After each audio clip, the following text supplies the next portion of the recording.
So, most of you have probably heard up to date about ChatGPT and what it does, and probably all of you have used it.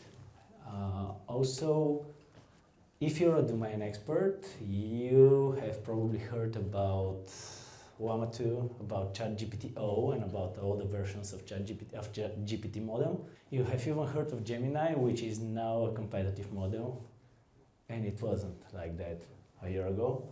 And you probably might be part of the people that claim that the artificial intelligence revolution has started. And perhaps you claim rightfully so. Yet, I'm here to obviously talk about computer vision today. That is so because I want to convince you in two of my deep beliefs. The first belief that I have and hope to convince you in is that the artificial intelligence revolution hasn't started yet. But it is about to start soon enough, and if we hurry up and if we code a little bit harder than we usually do, we might be part of it. The other of my beliefs that I am hoping to convince you today is that we would use computer vision to be a driving force of the artificial intelligence revolution, and it might be one of the two driving forces, really. So, in the next 30 minutes, I'll tell you about Ocado, but first, a little bit of introduction about me. I am coding for the last 11 years of my life, first 5 of which I have been doing software engineering in most of the technologies you might have heard. And the last 6, I've been doing artificial intelligence, which practically was the same as software engineering, but just in Python and with a little bit of math. I've been doing that for Ocado, and that's why my introduction would start with who are Ocado, what we do, why we exist, and why we think that our software and hardware matters, and eventually will change the world. And also, after that, I'm going to tell you about the technology, how it already has changed the world, what it does, and why I personally love to work on it. By that time, you should be able to understand the problem me and my team faced. And when I explain the problem to you, I'm going to give you the solution in details. And that is in particular exciting for me because usually I'm under NDA and I cannot talk in code, I cannot talk in technical details, so usually I just sound like a marketing guy. That's not going to be today because that solution is backed by 5 patents and I'm allowed to more or less give you all the details about it. So I might be more excited than you are guys. And at the end we will have a free discussion part, hopefully 10 minutes at least. And yeah, so let's go. Who is Ocado? Well, Ocado started as an e-commerce company, as an e-commerce startup actually. I think it was the first in the United Kingdom. And the main goal was to bring you groceries at your home at the year 2000, which was pretty innovative back then. And what we did is we created the state-of-the-art warehouse at that time, which was just a warehouse with a lot of shelves, a lot of crates, and with a lot of totes, buckets. Well, I'll use the term totes because I like totes more. And in those totes, we were storing your customer orders. So basically, a tote has bags inside of it, and in the bags, we just put what you have ordered. The way that CFC worked was we had a lot of conveyors, and we had more conveyors than the Heathrow airport, and if you haven't visited that airport, maybe don't, it's huge, has a lot of conveyors, it's annoying. And we had more than that, and your customer tote starts its journey from the machine that just puts the bags inside, goes through the store, through the CFC. CFC in our context would mean Customer Fulfillment Center, basically a warehouse. I would use also CFC shortened. So the tote goes on a conveyor and moves around. And let's imagine that you have ordered a bag of chips. What happens is the tote goes into a pick station where one of our human pickers just stays and waits for the tote. When the tote arrives, a monitor tells him or her, just take a bag of chips and put it into the customer basket. When you're done, press a button. Then your tote will travel to the next pick station and this repeats until all of the products you have ordered have arrived at your tote, and then your tote goes to our Ocado van, it's loaded there, and our drivers bring you the groceries you have ordered. This has been meeting the demand for the London area, which is around 9 million people, and it's been working fine. And through the years, we have created a lot of improvements. We have put robotic hands instead of people picking the products. We have created machines to put the bags automatically into the totes. We have created machines to load the totes automatically into the van. We've put computer vision instead of barcode scanning for some of the products. But while working on that, we have realized that the main design of the technology is a bit flawed. It just cannot scale much more than that. So we have decided to create another company that creates another type of warehouses. It's called Ocado Technology. It started in 2016, and it is creating robotic warehouses with those very friendly looking robots that just move around on a grid, and under the grid again you have totes. And in a moment I'm going to tell you about the technology and how it works, but now about Ocado Technology as a company. We do have offices in Poland, 2 of them, one in Sofia, one in Barcelona, and a lot of them in the United Kingdom, and also some overseas. And we are relatively proud that we have a very nice culture, we have a very interesting technology, and today I actually have learned that we also have a board game that we have designed, which amazed me a lot. But let me tell you more about the technology, because that's why we're here. So, our technology is called Ocado Smart Platform, and the way the company works is we come to you as our client, which would be a huge supermarket that has the demand for a robotic warehouse.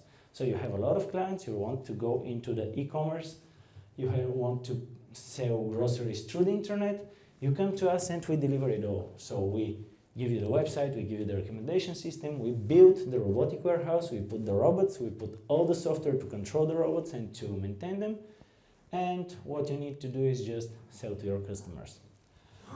And that technology is containing the Hive. The Hive is basically the summary of the robots, the robotic hands, the grid, and what's under the grid. Under the grid again we have totes. This time in the totes we have either your customer order, as it was in the previous case, or we would have just a tote full of the same type of groceries. For example, a tote full of chips. So in the previous example, what would happen here is you have ordered chips. So one of our bots would go around, find your customer tote, lift it up and bring it close to the robotic hand. The other robot would go around in the same time and would find a bag full of chips, would lift it up and again bring it next to the robotic hand. Then the robotic hand would just take a bag of chips, move it into your tote, and the pick task would be ready. The bot would come around, take away the totes, go to the next. The cool part of that is that we could pick with that technology an order of 50 items in under 5 minutes, but we could also do that simultaneously for multiple orders. The bots are very interesting machines. They are electrical machines, they have battery and they have 8 wheels. They move on the grid in 2 directions, and in order to change direction they lift or raise their wheels and just go to the other direction. They are moving with the speed of 4 meters per hour, and they are passing each other with the 5mm clearance between them.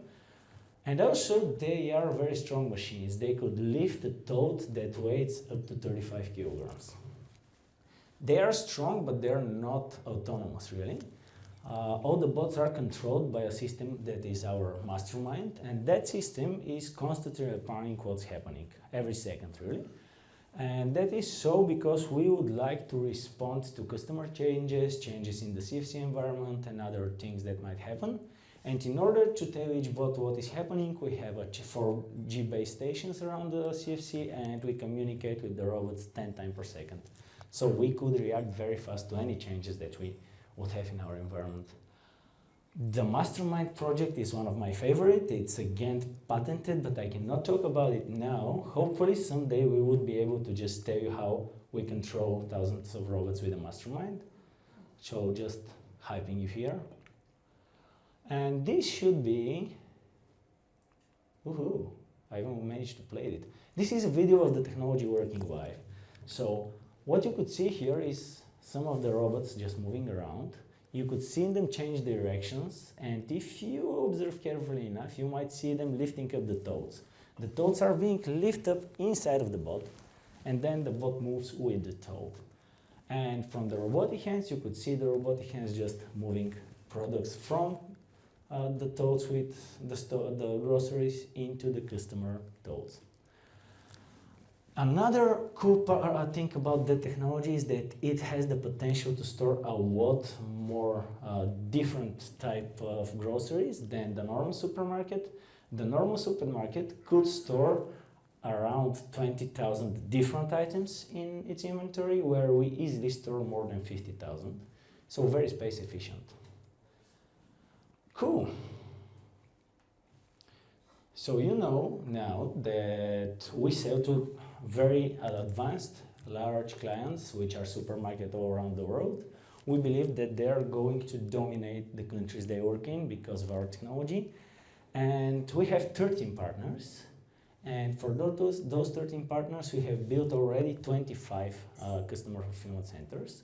So basically, the technology is live right now. It is delivering groceries to real customers and customers as we speak. And in the next 2 years, we believe that we are going to arrive at the number of 50 robotic warehouse. Here is another slide that's supposed to impress you. It tells you that we have more than 10,000 bots last year and huge numbers of work done.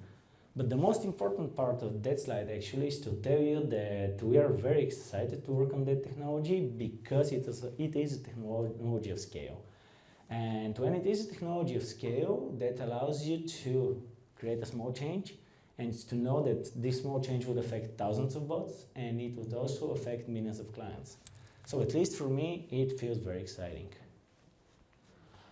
And now, you should have enough context to understand what was the problem we were facing and how we solved it. And the problem we were facing started with one thing, this image from CCTV camera. So we actually have a live stream for all of the CCTV cameras. That's just an image, but it's going to serve the purpose of the presentation. And on this image, you could see the toads with the groceries. You could see the grid, and on the top you could see the bots. You'll see them closer later, I promise. So we have support specialists for our customer fulfillment centers that occasionally need to look at that live stream and to tell us what's the status of the grid area over there, or what's the status of a customer toad, or in rare cases, what is happening with our robots, are they in need of any maintenance? And in order to do that, our customer support, CFC support people should know where they are. You might have spotted the board already, saying that this is cell X10, Y104. The wall is very close, so X is 10, Y is far from the wall. Yes, our grid has coordinates, X and Y, and it's easy to count that this one would be X11, Y105. It's also easy to spot that this here would be X7, Y104, and it's not so easy to spot what's the coordinates of that one over there. I'm pretty sure that if you're careful, you could count it, and you could tell me precisely what are the coordinates of that. I didn't really count it, it's just annoying, and if you have to do it once, you would do it. Now imagine you have to do it multiple times per day, and it also would matter if you commit a mistake here, because mistake here could be costly. So you would have to not do mistakes, and that's very annoying, and it's actually very bad for the system if you do mistakes. So we've decided to use all the buzzwords we know, like mathematics, deep learning, geometry, magic, and all of that, to make sure that no one would ever count cells again. And well, I'll tell you how. You might have guessed we managed to do it. It all started with some geometry. So there is a geometrical framework of a globe, but actually it's not of a globe, it's of a fisheye camera. And a fisheye camera was the image you've seen. The specific of that is that all the lines on a fisheye image are curves actually. And if you want to defish it, this would mean that you want to make all the curvy lines straight. And if you know the focal length, the rotation, the XY translation, and the camera height of the camera, you should be able to create a framework that just does that. And this would give us the magical class camera scene. The magical class camera scene would provide for us mapping from pixel to grid. So you give a pixel, and then by calculating the geometry, you could say this pixel in the image corresponds to a cell on the grid. Or the vice versa method that just you say, I'm interested in the X10 Y104 cell, and it's going to tell you on that image, on that video stream, this is the cell you're looking for. We know the physical size of the grid, and by knowing the physical size of the grid, the fishing the image, we could count the cells, and we could do that magical class. And spoiler alert, we have done it, and it has enabled our CCTV assistant, which contains actually augmented reality. And this means that, well, we are never counting cells again. Now we just click on a cell and it says that's the coordinate of that cell.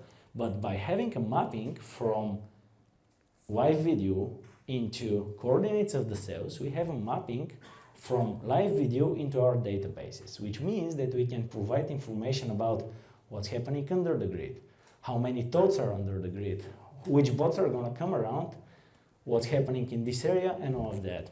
So we actually map all of the databases through a video stream. We were very excited about that. But after that, we've decided to go one step further. So we've decided to localize the bots automatically. We just trained the model with object detection to return the bounding boxes of the bots we see on visual. And we know what are the expected bounded boxes on the grid if a bot is in a certain cell. So with that mechanism, we can compare them, and we can say that a certain bot is at a certain cell, which practically made obsolete the operation from our support specialist of let me find that bot, let me check if it's all right, let me check if it's in the need of maintenance. All of that could happen with a vision, computer vision. This is also a project I'm very proud about, but I will bring you back to the how does the CFC learn to see. So how do we calibrate the camera? Maybe someday I'll do a talk as well about bot localization. So you probably remember the 4 parameters that are actually matrices and are more than 4 parameters. And the first thing we do in computer vision, optimization, and a lot of other things is we encode them into vector. After we encode them into vector, if we had a loss function that would say to us, well, this vector is that good at guessing the pixel to grid mapping, then we could optimize that function with algorithms like gradient descent or hill climbing, or maybe gradient descent, because gradient descent just works. So gradient descent. And well, now we need to know what's the loss function of seeing. For you to understand the loss function of seeing, I will ask you to forget about the board. Imagine there is no board anymore. So we are going to start working with relative coordinates. The 0, 0 floating relative coordinate would be the center of the central cell under the camera. Then relatively easy to spot that the next center of the next cell would be x minus 1, y minus 1, or x plus 1, y plus 1, etc.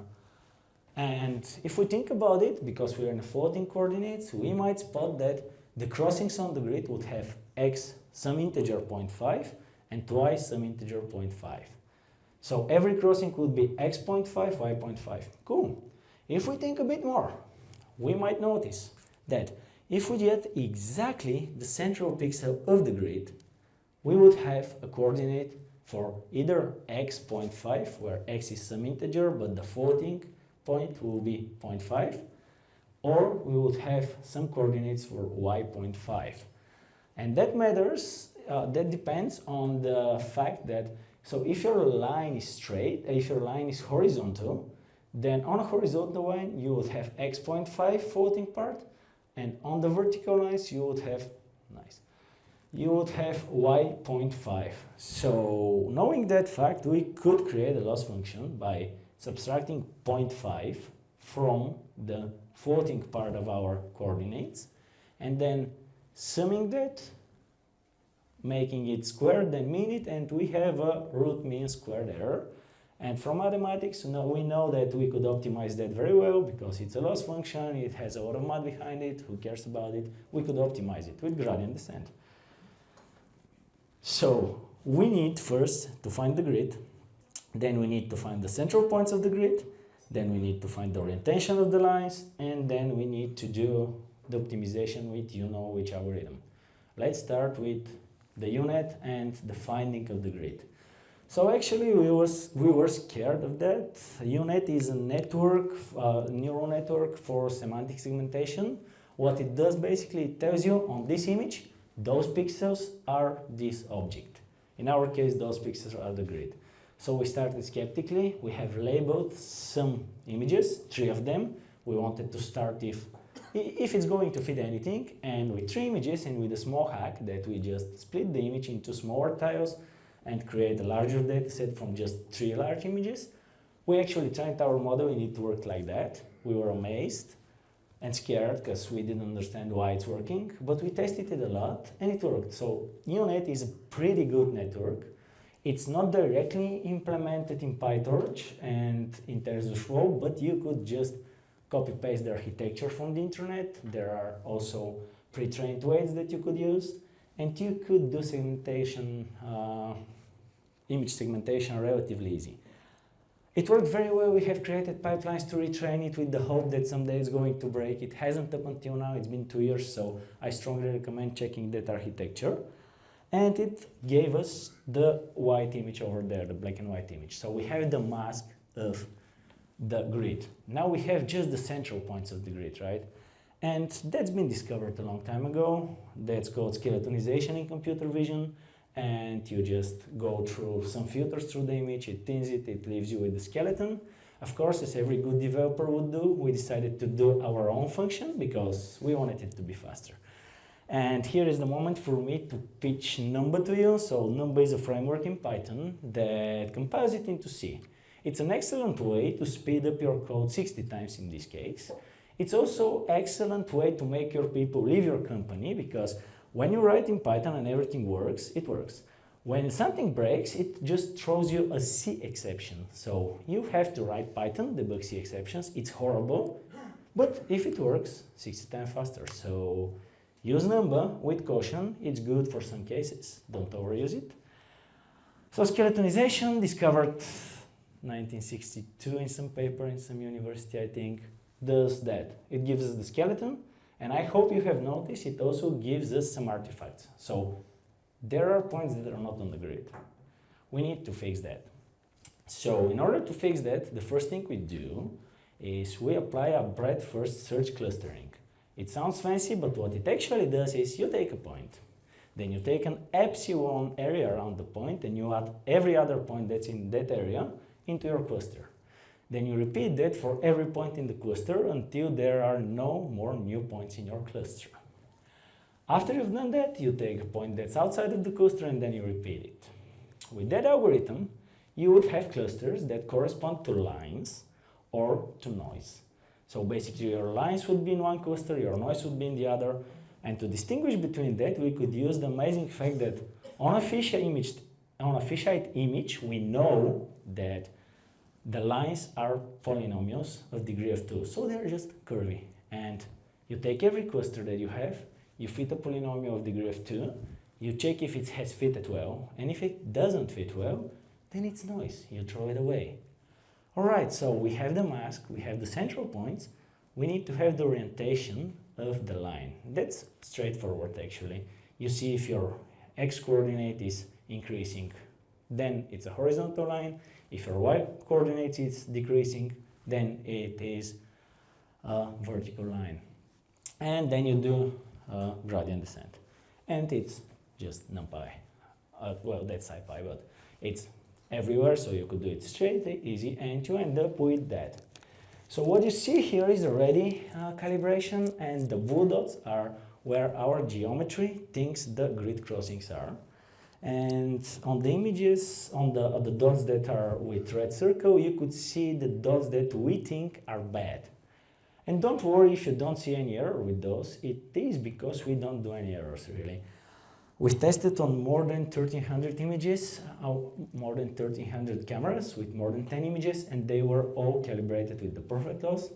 We have deployed that in production, and we've been using it for 2 years, and we have a lot of research on top of it. We trust it very bravely. It hasn't failed us yet, and I hope it wouldn't ever, but it works very great. So we are almost ready. But remember how I asked you to forget about the board? Now you have to think about the board again. Remember, there is board now, and we need to know what the board says, because we need to get the relative coordinates and just add them into the board coordinates. So what we did here is train object detection algorithm, and it doesn't have metrics on that slide because it just works perfectly, 100% of anything you want, because we know where the cells are, and we could generate artificial boards. So we could just put any board anywhere on that grid, and it would generate endless amount of training data for us. So that way, you could train the model to just work. And same is valid for our OCR algorithm. So first, we've detected where the board is, then we want to read it. In order to read it, down there, you could see an artificial board. We just generate a lot of boards, make them say what we want. We have a limited amount of letters that we could use, X, Y, numbers from 0 to something, right? So we made the algorithm here works as well perfectly, and we were actually done. And from all the research and all the services that we've done and all of that, we get a button in our software. That button over there. So you click it, all the cameras are submitted for calibration and are recalibrated, and everything works. And now is my moment to vent in front of all of you. They removed my button because apparently you don't need a button. The cameras could do it on your own, just ticking, recalibrating if needed. And now we've done a lot of research and we just don't even have a button, which is fine. I just wanted to vent. And now it comes the moment for the moral of the story. I don't know if you get it. So people are very good at seeing things on image, but people are horrible at observing and at repetitive tasks. So if you have to count cars, if you have to count people, if you have to observe or read some text that repeats everywhere, it's very bad. We just don't want to do that. We are bad at having a long time of attention. So if you want to be part of the artificial intelligence change, of the artificial intelligence revolution, go buy yourself a camera, find a repetitive vision task, import PyTorch, and just do it. It's going to work, I promise. And now we do have, hopefully, enough time for some questions. Actually, you started with this fisheye image. Why don't you, I don't know, have a little drone with the camera or one bot with the camera doing the observability there? The question was, why don't you have bot with a camera, right? Or the mini drone flying around? Yeah, drones are not very welcome around the CFC. I have heard ideas about drones in the CFC, but I don't know really why the hardware people would kill me if I proposed drone one more time. In terms of bot with camera, that's a very popular idea around Ocado, but having a camera that's moving, it's infinitely more challenging than having a camera that's just stationary. So I would really need a very good reason to sell the idea of a camera on a bot moving. I don't have it yet, sadly, so just doesn't make sense, although it would be so cool. I have two actually. The first one is, did you also try to transfer this image also to operator to have regular instead of fisheye view? Yeah, so basically the geometry that we optimized allows you to defish the image and just creates a flat image that looks very cool. And you could also merge the whole CFC from all the cameras into one image. The only problem is that if you have a bot here, where is it? Basically the problem is it's ugly, but it is ugly because, where is it? So this bot here is hiding 2 cells, but this bot here is hiding like 5 cells. And when you defish the image, the bots are so long and hiding so many cells that it's horribly ugly, and people don't really, you just see a big blob of a bot there, and it makes not a lot of sense. That's why we don't have any defished image here. We could do it. That's what the framework does really, but this is more comprehensible for people. Where did you exactly apply AI here? It is this neural network to detect edges? Yep, the neural network with edges, gradient descent, and also that neural network here for bot localization.